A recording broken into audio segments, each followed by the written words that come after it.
Hey there. Subscribe to my channel. And also press this bell icon. So you never miss any new updates.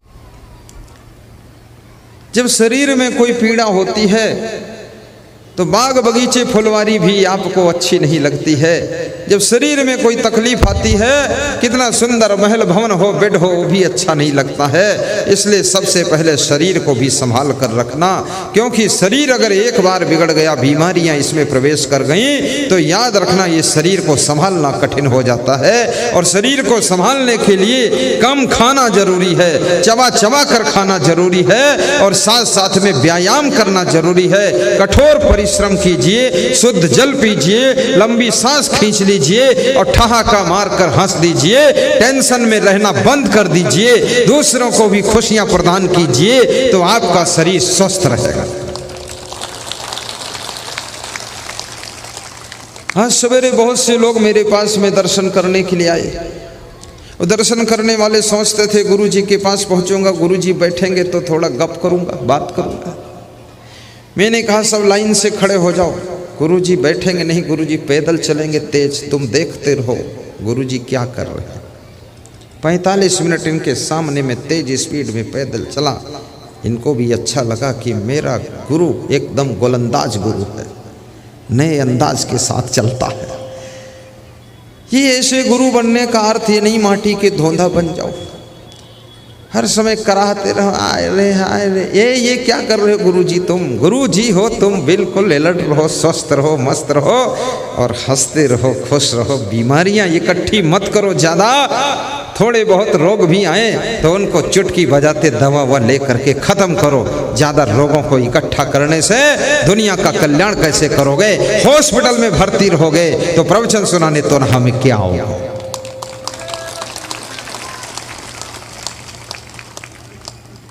और इसके लिए सबसे बड़ा formula है, शाम को ठंडी चीज़ें मत खाइए आप। मूली, गाजर, शकरकंद शाम को मत लीजिए। केवल आलू की सब्जी मत खाइए, जरा हरी सब्जियां भी मिलाइए। और सब्जी मिले न मिले लेकिन दाल जरूर खाइए और रोटी खाइए, चावल भी थोड़ा खाइए, लेकिन थोड़ा प्रेम से खाइए। गुस्सा में भोजन खाओगे, वो भोजन तुम्हारे शरीर में शक्ति नहीं बनाएगा। कितने लोग जब भोजन खाने बैठते हैं तभी उनका दिमाग गर्म होता है, भोजन पसंद ही नहीं आता। उनके घर की स्त्रियां थर थर कांपती हैं कि अब कनक भूधराकार शरीर आ रहा है। अब देखो महावीर सुमिरै रघुबीरा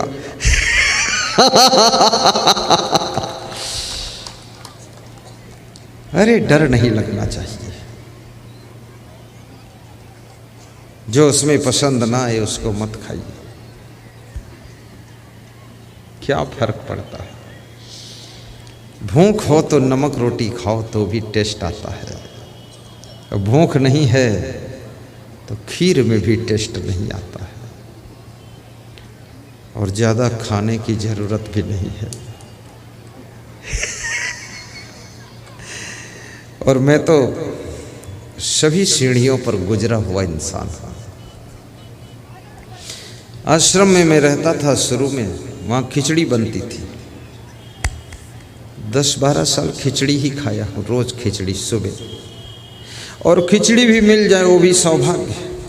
थोड़ी खिचड़ी बनती थी, खाने वाले ज़्यादा थे, जो पहले पहुँच गए वही सब ख़त्म कर दिया।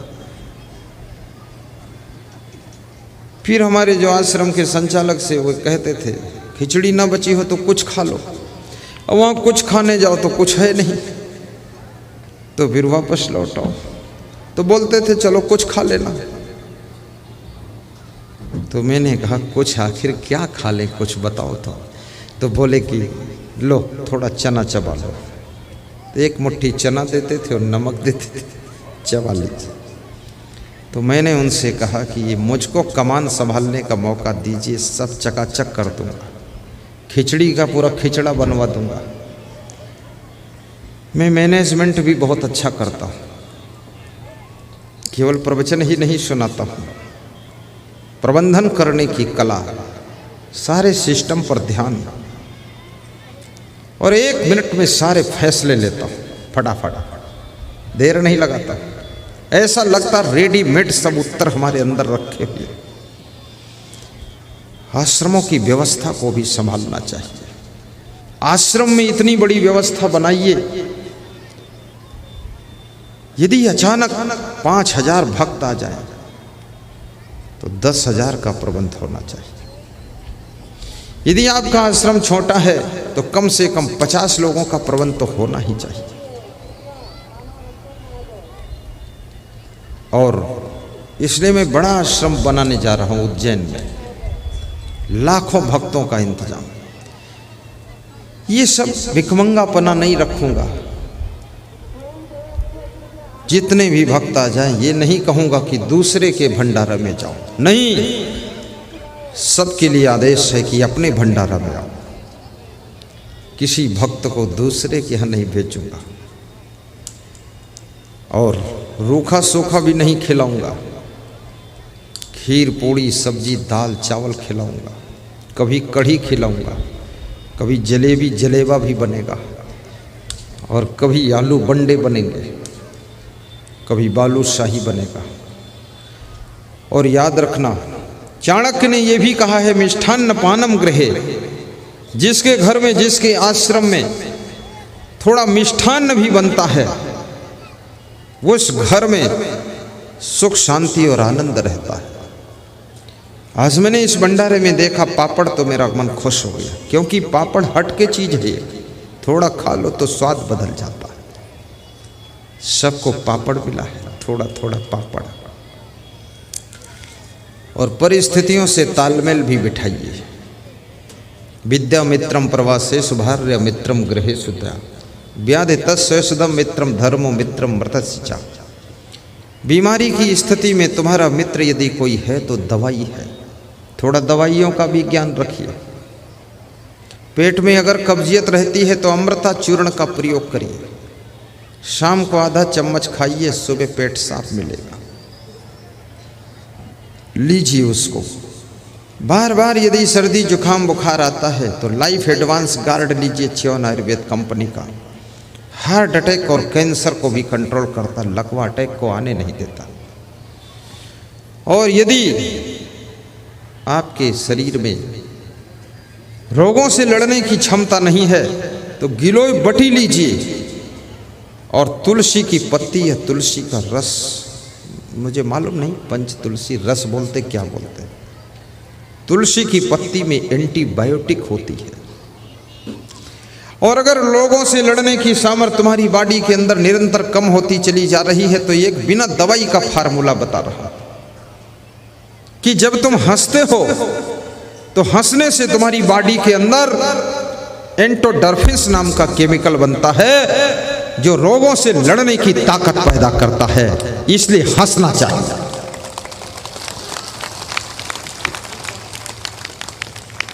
हंसने का मतलब हंसना, फिर थोड़ा सा दांत निकाल कर दिखा दिया बंदर जैसा, इससे कुछ नहीं होगा। थोड़ा आवाज आनी चाहिए,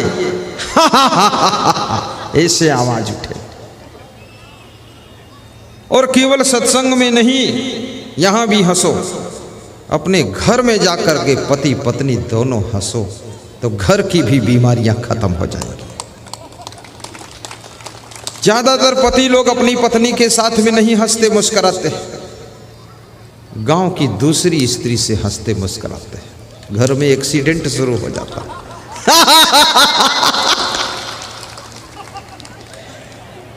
उनकी वाइफ इंतजार करती है कब ये निखट्टू मेरे साथ हंसेगा,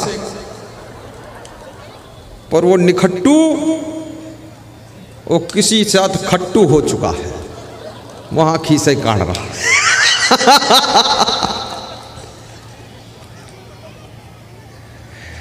स्त्री को अपने पति के साथ हंसना चाहिए। बेटा बाप के साथ हंसे, बाप बेटे के साथ भी हंसे, भाई भाई मिलकर हंसो, पिता पुत्र मिलकर हंसो। हंसने से, खुश रहने से अपने घर में प्रेम की गंगा प्रवाहित होती है और मन मुटाव खत्म होते हैं, राग द्वेष खत्म हो जाते हैं और घर तुम्हारा मंदिर बन जाता है और सुख शांति चारों तरफ आती है।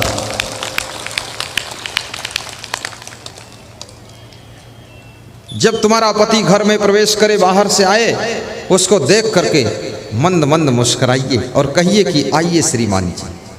पति के तमाम नाम रख लो, आइए पति देव, आइए श्रीमान जी, आइए मेरे भगवान, आइए प्राणनाथ। जिस दिन तुम प्राणनाथ बोलोगी, ये तुम्हारा पति इतना खुश होगा कि मैं अपनी पत्नी के प्राणों का नाथ हूं, जब चाहूंगा तो नाथ खींच दूंगा, प्राण इधर आ जाए।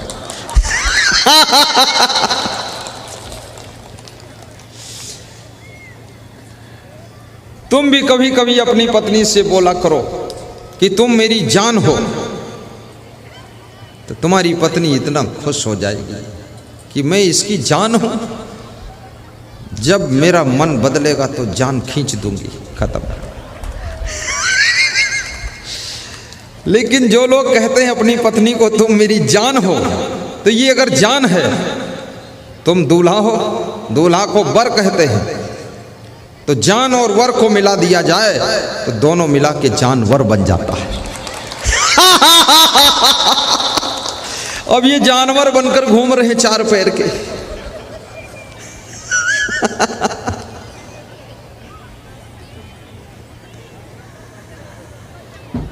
मेरे मन में बसो, मेरे तन में बसो, हम जहाँ रहें तुम वहाँ बसो। मेरे मन में बसो, मेरे तन में बसो, हम जहाँ रहे वहाँ बसो। मेरे मन में बसो, मेरे तन में बसो, हम जहाँ रहें तुम वहाँ रहो। मेरे मन में बसो, मेरे शिष्य का भाव गुरु के लिए, भक्त का भाव भगवान के लिए। तुम वहाँ बसो, तुम वहाँ बसो, तुम वहाँ बसो, हम जहाँ रहें तुम वहाँ रहो। तुम वहाँ बसो, तुम वहाँ बसो, हम जहाँ रहें तुम वहाँ बसो।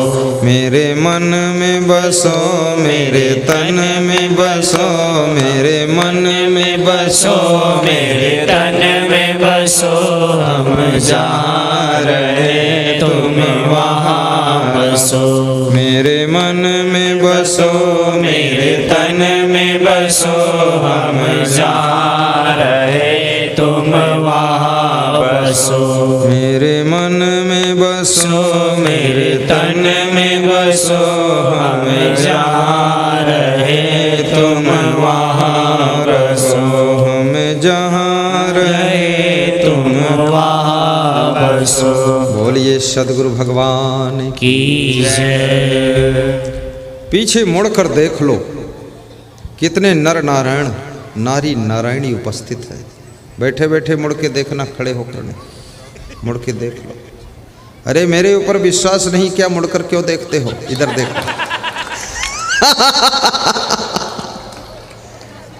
कमाल है, मैंने कह दिया विश्वास करके बैठे रहना। बोलो सदगुरु भगवान की जय। मैं श्रोताओं से पूछना चाहता हूँ, इसमें ऐसे कितने श्रोता हैं जिन्होंने गुरु जी का सत्संग टीवी में देखा है और मोबाइल के यूट्यूब में देखा है?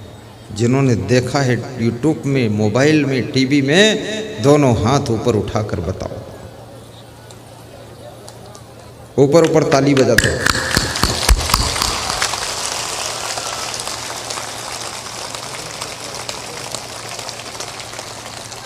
बस बस बस बस बस।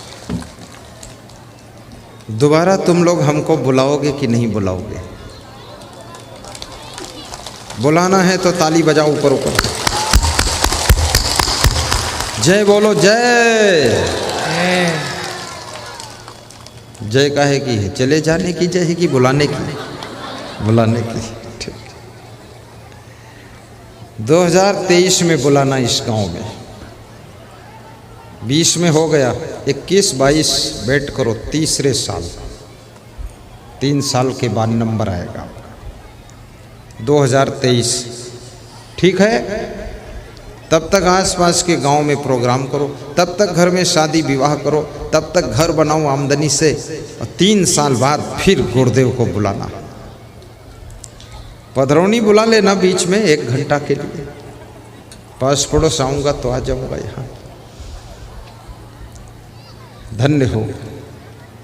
कोई बातचीत ना करें, शांति व्यवस्था फिर से टाइट करें। रुपऊ राम साहू, दरोगा जी, सब जुटो। ये महिला बच्चे बैठ जाएं, इनको बिठा लो, इनके हाथ पांव जोड़ लो भाई। बैठे तो हैं पर बोलते हैं, ये बड़े खुश हैं। ये कह रहे हैं 2023 तो देर हो जाएगी, 2022 में आओ, ऐसा बोल रहे हैं। हलचल है। साहिब बंदगी, साहिब बंदगी। आपात जय हरि भजय, नख सिख तजय विकार। सब जीवन से निर्भय रहे, साधु मत सार। सब जीवन से निर्भय रहे, साधु मत सार। कबीर साहब कहते हैं, आपा का त्याग करो। ये अहंकार मत रखो कि हम ही सब कुछ कर रहे हैं, तो चिंता भी कम हो जाएगी। सब मिला जुला करके ही काम हो रहा है। एक विधायक ने मेरा प्रोग्राम करवाया और उस प्रोग्राम में उसने बहुत डांस किया, नाचा बहुत। विधायक था तो इतना नाचा कि उसकी कमर उखड़ गई। नाचता है अभी भी वो, तो वो हॉस्पिटल में भर्ती हो गया। वो 2 दिन आया ही नहीं, फिर भी प्रोग्राम हो गया। तो मैंने सोचा, विधायक जी आप मुख्य आयोजक थे, आप आए नहीं, प्रोग्राम कैसे हुआ? बोले रात में नाचा था तो कमर उखड़ गई, तो भर्ती होना पड़ा। अब सोचिए, किसी भी प्रोग्राम को, किसी भी घर को, किसी भी संस्था आश्रम को, उसमें जितने मेंबर हैं सभी के योगदान से वो संचालित होता है। इसलिए ज़्यादा चिंता मत कीजिए। आप भी निमित्त हो, वही भी सब निमित्त है। एक बार जोरदार ताली बजा दीजिए।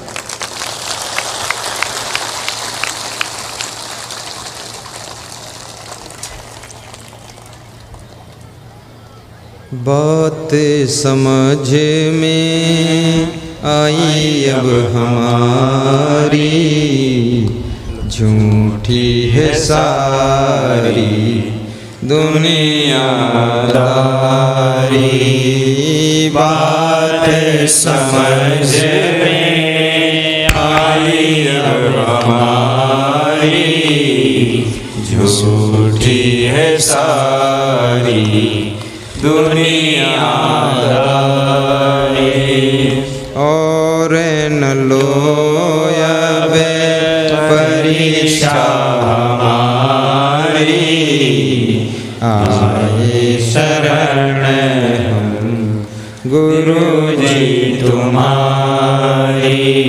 और न लो अब परीक्षा हमारी, आए शरण हम गुरु जी तुम्हारी। बोलिए सद्गुरु भगवान की जय। हरि भजय, हरि का भजन करो। भजन कैसे करो? कबीर साहब कहते हैं, मन की तरंग मार लो बस हो गया भजन, आदत जरा सुधार लो बस हो गया भजन। मन की चंचलता को नियंत्रित कर लो तो समझो भजन हो गया आपका, धन्य हो आप। सेवा करना भी भजन है, सत्संग कराना भी भजन है, दूसरों को भोजन खिलाना परोसना बनाना भी भजन है, साफ सफाई करना भी भजन है, गम खाना भी भजन है, सहन शक्ति रखना भजन है, चरित्रवान बन करके जिंदगी जीना ये सबसे श्रेष्ठ भजन है। यही तो असली भजन है।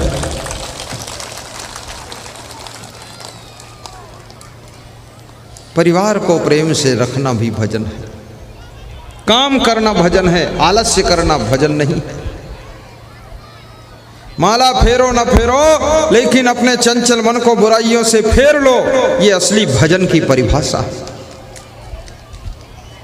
मांस मछली अंडा नशा शराब छोड़ना, बीड़ी सिगरेट गांजा चरस तंबाकू गुटखा को त्याग करना, ये सबसे श्रेष्ठ भजन होता है। याद रखना, भगवान का नाम लेने से केवल भजन नहीं होता है, भगवान का काम करने से भजन होता है। कोई नशा नहीं करोगे, ये भजन का सार है। धन कमाना आसान है, धन बचाना आसान नहीं है। धन बचा सकते हो लेकिन धन को खर्च करना बहुत कठिन काम है। अगर धन को गलत दिशा में खर्च कर दिया तो धन भी जाएगा और तुम्हारा तन भी जाएगा, मन भी जाएगा। इसलिए धन को खर्च करने की कला सीखो। एक छोटी सी कथा सुनाता हूं। एक राजा के 3 पुत्र थे। तीनों में उसे परीक्षा करना था कौन बुद्धिमान है। तो तीनों पुत्रों को बुलाया और 50-50 रुपये दे दिया और कहा बाजार में जाओ, जो इच्छा हो सामान खरीद करके ले आओ और ऐसा सामान लाओ कि 50 रुपये में कमरा भर जाना चाहिए। एक एक कमरा दे दिया कि इतना सामान 50 रुपये में लाइए, कमरा भरिए। प्राचीन समय की बात है। बड़े लड़के ने नगर पालिका के कर्मचारियों को 50 रुपये दिए, कहा आज का जो कूड़ा कचड़ा है मेरे कमरे में भर दो। उन्होंने भर दिया और कमरा बंद कर दिया। उसने कहा फुल है। दूसरे लड़के ने सोचा क्या भरूं कमरा में, तो उसने विचार किया और तो कुछ उपाय दिख नहीं रहा है। तो उसने जो घर का कबाड़ा सामान था वो ला करके उस कमरे में भर दिया। बेकार टूटी फूटी कुर्सियां, बेड वेड पड़े थे, नुचा फटा गद्दा सब डाल दिया और बंद कर दिया। बोले भर गया। फिर ही भर दिया, 50 रुपये भी नहीं खर्च हुआ। तीसरे लड़के ने क्या किया, बाजार में जा करके 1 रुपये की अगरबत्ती लिया और 1 रुपये की मोमबत्ती लिया और थोड़ा आटा, थोड़ी दाल, थोड़ा चावल, थोड़ी सब्जी भी लेकर आया। 10 रुपये का आटा, 10 रुपये की दाल, 10 रुपये की सब्जी, 10 रुपये की चावल ले आया और 8 रुपये बचा लिया। जब राजा साहब ने कहा कि आपके कमरे को चेक करूंगा, तो बड़े लड़के ने कहा मेरा कमरा देख लो, तुम घुस भी नहीं सकते, इतना फुल किया। जब कमरा खोला देखा उसमें सब नगर पालिका के कर्मचारियों ने कूड़ा कचड़ा गंदगी सब भर दिया है, कमरा भी गंदा होगा। तो पिता ने कहा बेटा इस कमरे में तो कचड़ा भरा। बोले 50 रुपये में क्या कहीं दूध घी से भर जाएगा। बुद्धिहीन आदमी तर्क भी बहुत करता है। राजा ने कहा इस कमरे को साफ कराने में, पेंट फिर से कराने में 10-20 हज़ार का खर्च आ जाएगा। बोले फालतू बात मत किया करो पिताजी, कमरा भर गया, बस इतनी बात तय हो गई। दूसरे लड़के से कहा तू दिखा दे। तो उसका कमरा खोला, देखा तो कबाड़ा से सब भरा हुआ है, टूटा फूटा सामान। तीसरे लड़के से कहा तू तेरा कमरा दिखा। तो तीसरे लड़के ने खोला, तुरंत मोमबत्ती जला दिया, अगरबत्ती जला दिया और नीचे चटाई बिछी हुई थी, आटा दाल चावल सब्जी रखा हुआ था।